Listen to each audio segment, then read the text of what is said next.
All right, this is my 2005 Subaru Outback station wagon. I had a broken handle exterior, and then someone set the child lock, and so I could not open it from the inside either. This video would be applicable to someone who can't get in from the outside, can't get in from the inside. I'm going to show you how I got in my car. This is the good door. I'm going to show you the bad door and what I did.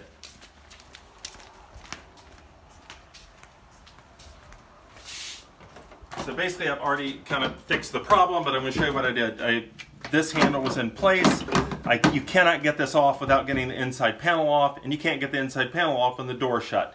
So what I did, I drilled a hole into this handle, which is bad anyway, and I used this. You could use needle nose pliers. This is actually a medical piece of equipment, and went through here, and I'll show you what I grabbed to open up the door.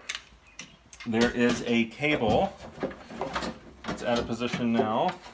But basically when you reach through that hole, here, I'll close the door so you can see. So the door is shut. This was like right through that hole. I took this, pulled out on it, and that opens up the door. If this cable is in sight, this will work for you. If not, you're gonna have to drill larger holes. Anyway, that's what I did. There are plenty of videos online that show you how to fix this, how to take off the door panel on the inside, so I won't waste your time with that. Thanks so much.